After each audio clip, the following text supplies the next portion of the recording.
Shalom, apa kabarnya? Bertemu lagi di Habatus Hidupku Bagi Kristus. Hai adik-adik, hari ini kita akan belajar dari Lukas yang 14 ayat yang ke-7 sampai ayat yang ke-11.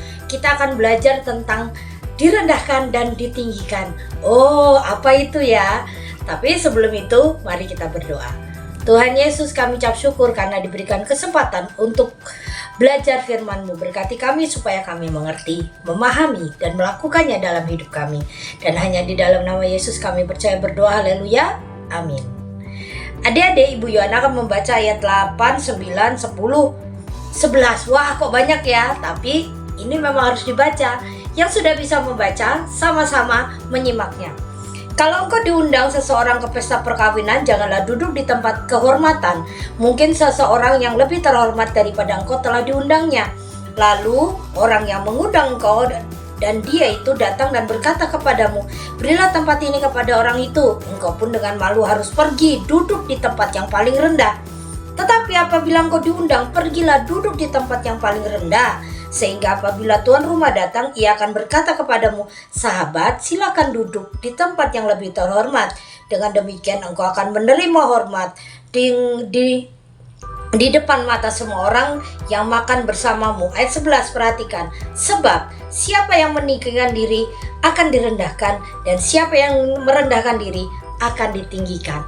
Adik-adik, banyak sekali orang yang ingin dihormati, tetapi ada cara penghormatan yang salah, mencari-cari supaya dia dihormati. Padahal rasa hormat itu harusnya datangnya dari orang lain kepada diri sendiri, bukan diri sendiri yang memaksakan atau yang menginginkan dihormati orang lain. Ada satu ayat Alkitab bilang begini, perlakukan orang lain seperti kamu ingin diperlakukan. Kalau kau pengen diperlakukan baik, kau harus juga memperlakukan orang dengan baik. Jadi adik-adik, hormat itu datangnya dari orang lain. Mengapa orang lain bisa menghormatimu? Pasti ada nilai-nilai positif dalam dirimu sehingga orang lain menghormatimu. Mungkin caramu yang menyampaikan, cara berbicaramu yang baik, cara engkau menyapa orang lain dengan baik, tidak gampang marah, tidak gampang tantrum atau ngambek, tidak gampang cemberut atau marahan dengan teman-temannya, atau kau mulai belajar menolong orang lain, dan itu menjadi nilai plusmu untuk menjadi orang yang dihormati. Adik-adik, ayat ini mengajarkan kita untuk mencari hormat, bukan karena kita bukan memaksakan orang lain menghormati kita, tetapi lebih dulu kita yang menghormati orang lain sehingga kita disegani, kita dihargai, kita didengarkan, dan kita juga mulai mulai menjadi salah satu teman yang dicari. Pasti senang ya kalau engkau menjadi salah satu orang yang dicari karena engkau orang yang menyenangkan. Adik-adik, terutama kau harus mencari hormat di hadapan Tuhan. Karena apa? Kalau engkau mencari hormat di hadapan Tuhan, kau melakukan firman Tuhan, Tuhan mengasihimu dan kau pasti akan diberkati dengan melimpah. Berkat itu bukan soal uang ya, tapi berkat itu bisa berupa yang lain. Kesehatan, teman yang baik, keberuntungan, disayangnya orang sekitar, itu menjadi berkat juga. Hari ini jangan pernah engkau sombong karena engkau kaya, engkau tampan, engkau pintar, atau kamu punya barang-barang bagus.